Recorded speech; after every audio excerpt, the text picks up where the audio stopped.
Good morning. Welcome, friends. Let's start with a couple of stretches and exercises. Let's start with the double breathing.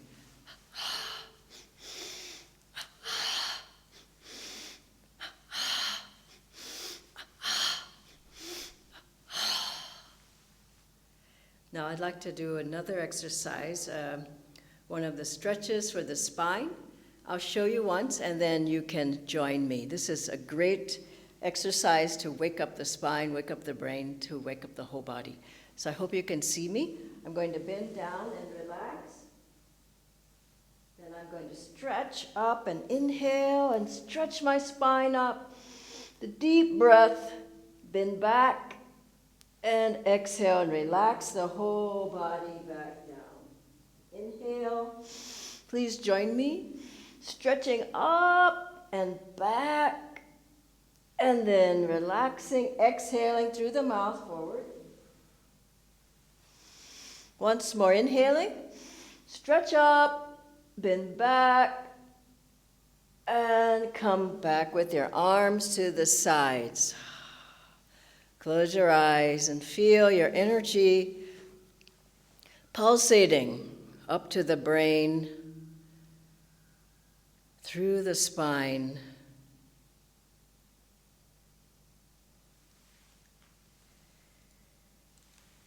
And mentally repeat these words.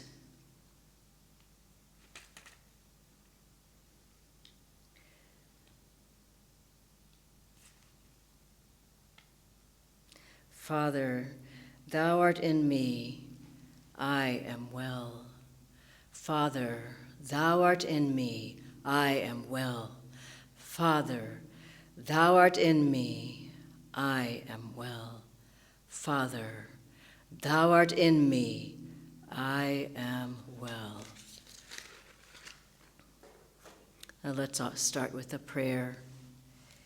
Heavenly Father, Divine Mother, friend, beloved God, great masters, Jesus Christ, Babaji Krishna, Lairi Mashai, Swami Shri Yukteswarji, beloved Guru Deva, Paramahansa Yogananda Ji, saints of all religions, we bow at thy feet. O great ones, infuse us with thy divine energy, thy power, thy protection, thy light. We offer ourselves, body, mind, and soul, at thy feet. Bless us, receive us now. Om Shanti Shanti.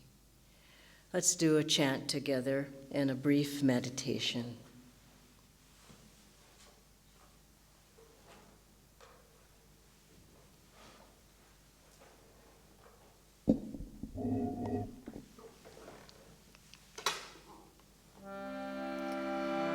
Brahmanandam Paramasukhadam Kevalam Jnanamurtim Dvandvatitam Gaganasadrisham Tattvamasyadilaksham Ekam nityam Vimalachalam Sarvadi Sakshibhutam Bhavatitam Trigunarahitam Satguru Tam Namami.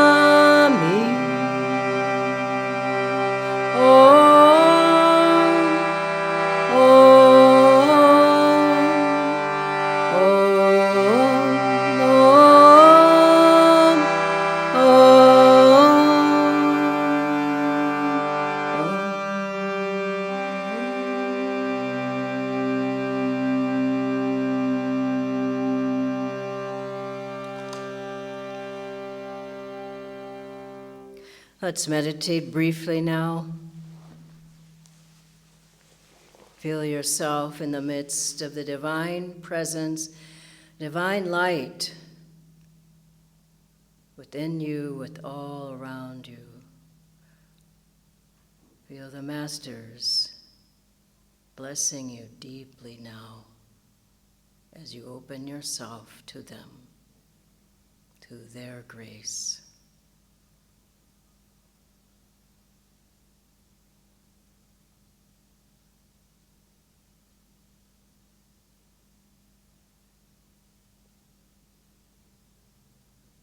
Mentally repeat, I am thine, Lord.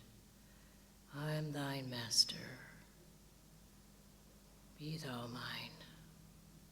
Be thou mine.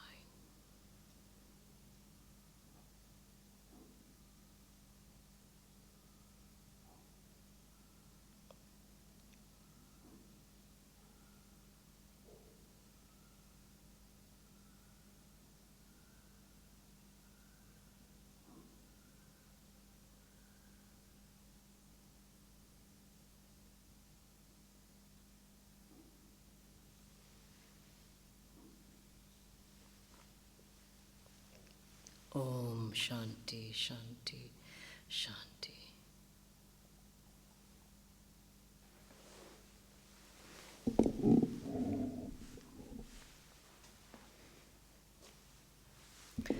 Good morning again, friends. I'd like to begin with a reading of something that we found from Nayaswami Devi on grace. One pivotal piece of advice Swami Kriyanandaji gave me in the early days of Ananda changed my understanding of how the approach to the spiritual path should be. I had been a disciple for a few years and had been hit by a karmic test that was undermining my peace of mind. In fact, it was causing me constant distress and confusion. No matter how hard I tried mentally, I couldn't pick up the situation with the right attitude. Then a ray of hope burst through the clouds, and I asked myself, what techniques does Paramahansa Yoganandaji recommend to overcome obstacles? I searched his writings and wholeheartedly began practicing some of the things he recommended: prayer, visualizations, affirmations, acceptance, and offering the situation up to God. After a few weeks, I had to admit with discouragement that neither the situation nor my wrong attitudes had changed. I really didn't know where to turn next. Around that time, I happened to meet Swami Kriyanandaji as he was coming out of the publications building at Ananda Village. I earnestly asked him, Swamiji, I've been trying so hard to overcome this test and have practiced every technique that I know of. Can you give me any advice about how to find the right attitude? Swamiji smiled at me with great kindness and understanding and replied, all these techniques are useful because they draw God's grace, but ultimately, it's that grace that changes us. So simple, so profound. From then on, as I practiced spiritual techniques, I also tried to tune into the power of God's grace. This is what was missing from my practices and what ultimately enabled me to free myself from that karmic burden.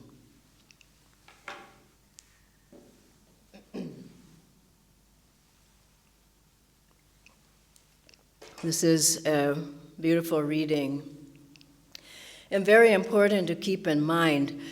I remember a time in my life when I felt what Daviji was talking about, how no matter what we do, it's the grace that is behind it, that God's power, God's energy, God's guidance, the intuition from God that comes, that guides every difficulty.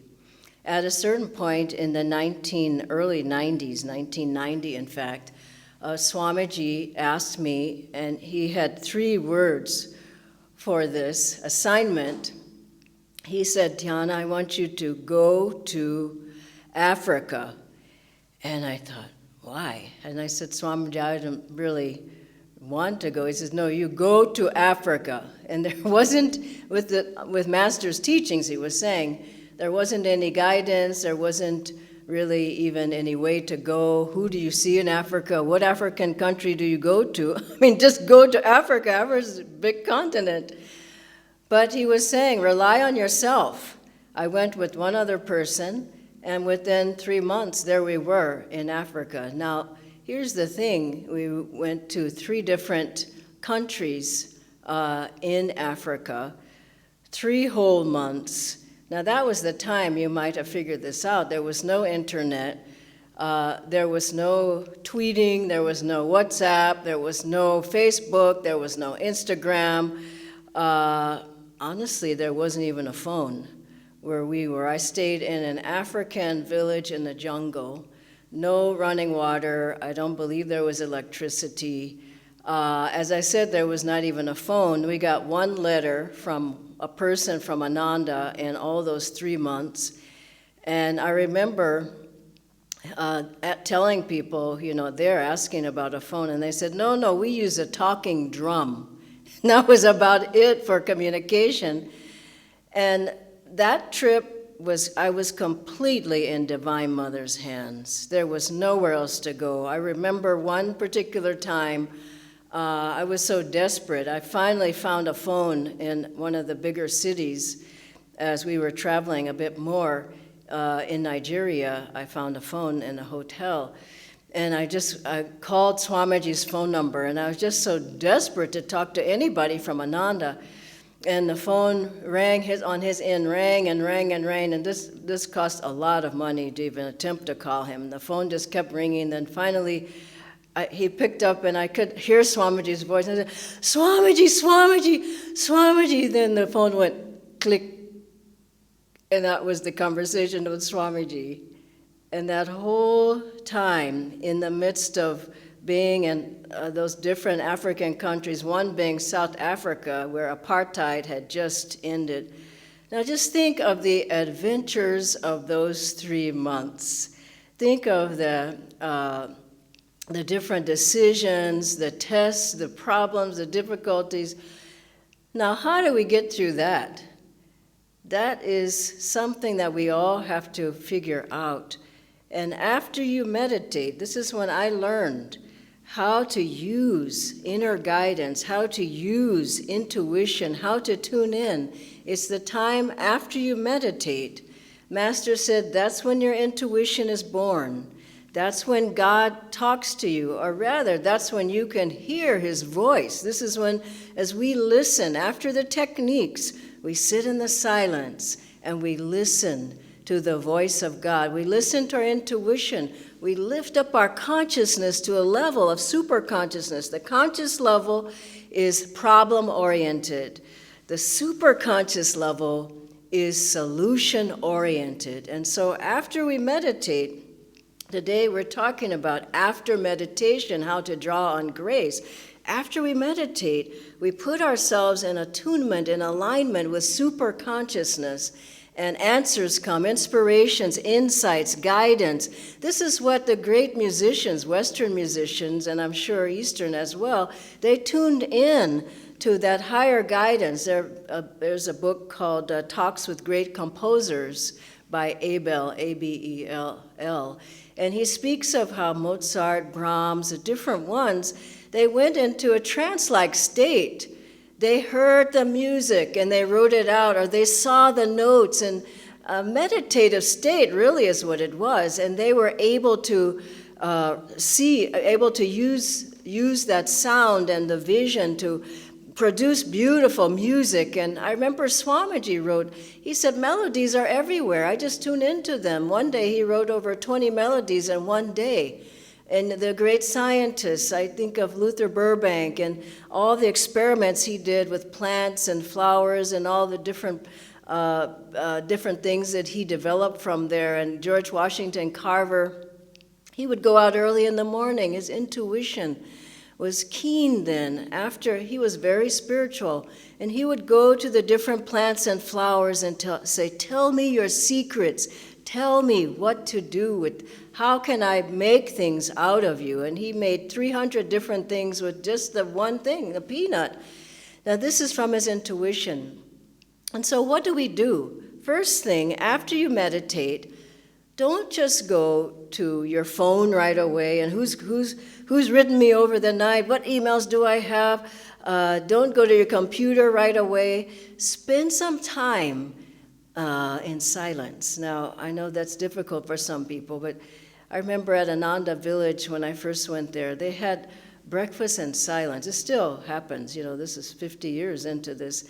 And it was just so wonderful. Have some time in silence where afterwards you don't go pick up the newspaper, you don't turn on the TV and watch the news, you don't get your phone, you don't get the computer out, but you're just still in attunement with God.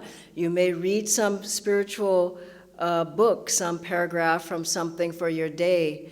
You might listen to some of the Ananda music from, there's Ananda Radio. You may have your own music on your device. But you need a bridge from meditation that I'm still in that consciousness of upliftment, of drawing insights, of drawing inspiration. So many times when giving talks and various things, just that last 15 minutes of meditation is like the floodgates open up. And I have, this story, that story is good. This is a good example. Oh, that's good. And I just afterwards go and write them all down. And you'll find that if you just have that time, that's also a grace moment where you have the time where God is trying to talk to you. And then when you're more quiet, you're more still, you're more open, you're more relaxed, you're more uplifted, that's when you can, your antennas up, that's when you can grasp, okay, these are the thoughts for the day. Okay, I need to talk to these people. Okay, I need to do this. And I think many people in Gurgaon, they get messages from me early in the morning because that's the best time, right after meditation. Why don't you do this? Could we do this together? And on and on. And so that time is important. And then you also may take some more time in silence. Go for a walk. Go outside in nature. Feel the vibration of the air around you, the sunshine. You may walk, I go to the park, sometimes I take my shoes off and I walk on the grass and just feel myself as a part of creation, as Master would look out at the disciples and everything around him. And he said, oh, you're so beautiful. Just light everywhere, if you knew how beautiful you are. And he said, everything is filled with light. And he would be in 29 Palms, his retreat place, and say, this is the kingdom of Om. And just feel the vibrations. And so many people, the children don't even go outside. It's so sad. Everybody's on a device somewhere. But just to get outside and just listen to God's voice in the trees. And then where I go to Lodi Garden, there's different people just hugging a tree. And I just think it's just so wonderful just to commune with God and nature. And then afterwards, when you come back, then feel, okay, now I'm ready. I'm ready to go out into my day. I'm ready to take this vibration. And God is guiding me. His thoughts are guiding me. His intuition is guiding me. Now I know what to do. Now he will be showing me the way. And I love this wonderful story of when I was coming onto the path. I wasn't quite yet at Ananda, but I really was wanting to know God. I didn't know God. I didn't know anything about God. I didn't know anything about religion. But I wanted to know something to help my life. And I remember one night I just prayed all night long and just show me if there is a God.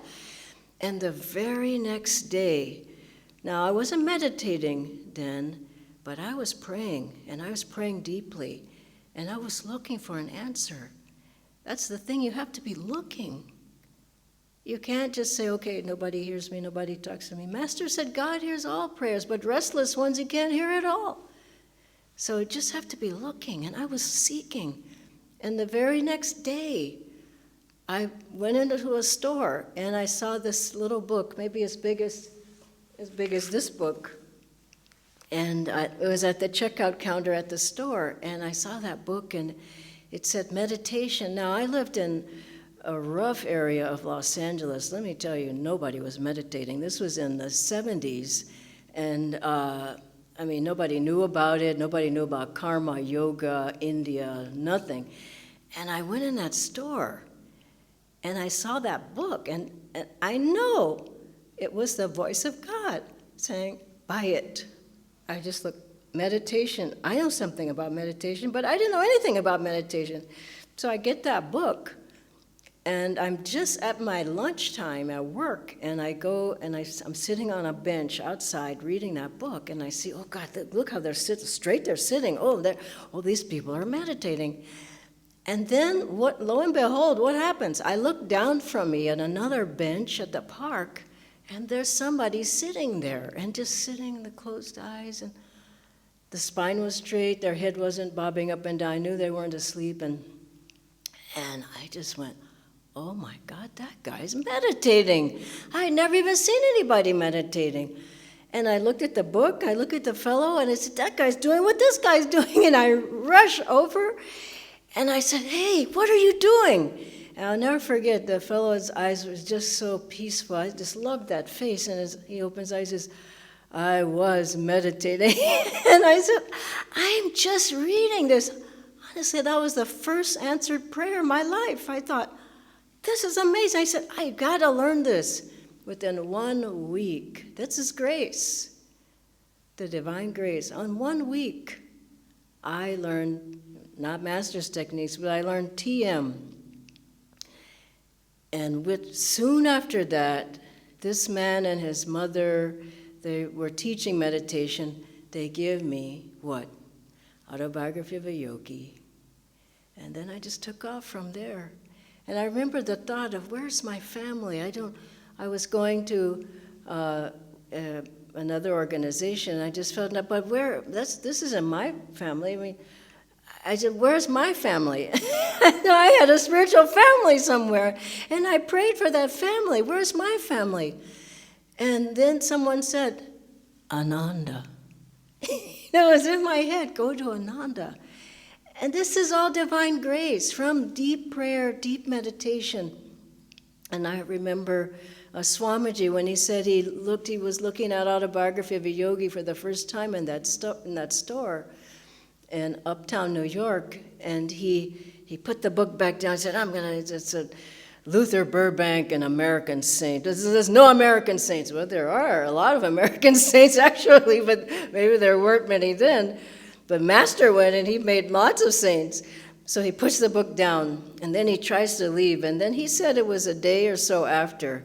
He was there near that bookstore again, and he said an actual force turned him and pushed him in that direction of buying that book with the thought, you know you need to buy that book. Now, where did that come from? He was seeking. He was praying. I don't know if he was meditating yet, but he was surely seeking. And as we seek, God begins to show himself. He shows his hand. Talk to this person. Go over there. Go in there. Buy that. Look over here. He leads our lives. And finally, I love the story of Master when he was looking for these. He was looking for stained glass windows for the church that they had at Hollywood Church. It was. And from meditation, he knew Divine Mother sent him to a particular place. Amazing story. He knew exactly where to go to find the stained glass. Stained glass wasn't available anywhere. It was the middle of the war. Master goes, and there's the owner, and he says, I need stained glass. We don't have any. And Master said, well, you might have some. Look, can you just look in the bag? He says, no, we don't have any. I told you we don't have any here. And so Master, he just keeps going. He comes, he finds another worker. He said, the guy is just completely bowed over from years and years of unwillingness. So he goes over, he says, well, can you help me? I want to find some stained glass. I think it might be in the back. He says, boss say no, must be no. And that's how most people are in life. They don't even try. They don't even try. Listen and try. Master said to look from the spiritual eye, put out your prayer, and then feel from your heart, and then do something about it. Look, put out a prayer demand, Master said, and feel in your heart, Divine Mother's leading me here to that person, hither and yon. And then act. And so this man, Master just kept trying. He gives the man some money and says, here, take this $5. And the man says, okay. So the man goes and Master said, go here. Now turn left. Go over there. And the guy goes and he said, told you, boss say no. Must be no, because he couldn't find it. Master said, move this rubbish, move these things away. And the man said, I said, boss. And Master said, move the things. And he moves the things away. There's the stained glass windows for the Hollywood church. Do you see? He was guided inwardly. He was guided intuitively. He was guided by God. We have to be guided. Feel the divine presence is guiding you. After meditation, take step by step into the guidance of Divine Mother, and you will find miracles start to happen. I want to close today again with an affirmation that all of Ananda is practicing worldwide. So I'll have you inhale and tense your body. Exhale. Once more. Exhale. Please repeat this affirmation after me. Heavenly Father, Thou art present in every atom, every cell, every corpuscle, every particle of nerve, brain, and tissue. I am well, for Thou art in all my body parts. Heavenly Father, Thou art present in every atom, every cell, every corpuscle, every particle of nerve, brain, and tissue. I am well, for Thou art in all my body parts. Heavenly Father, Thou art present in every atom, every cell, every corpuscle, every particle of nerve, brain, and tissue. I am well, for Thou art in all my body parts. Heavenly Father, Thou art present in every atom, every cell, every corpuscle, every particle of nerve, brain, and tissue.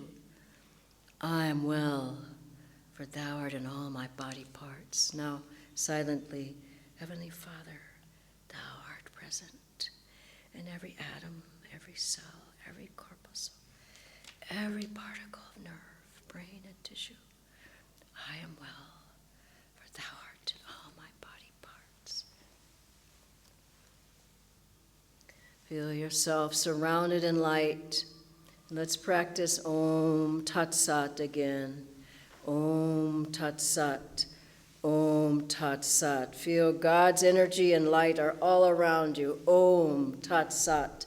Hands touching front and back. Om Tat Sat. Visualize a powerful light all around you and running through your whole body. Om Tat Sat. Om Tat Sat. Om Tat Sat.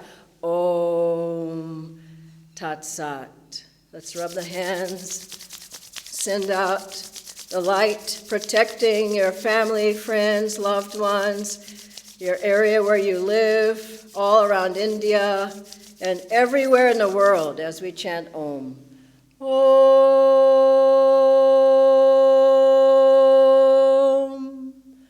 Om.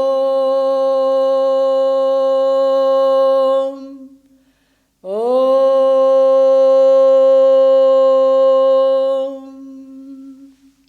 Shanti, Shanti, Shanti. God bless you. Have a wonderful day.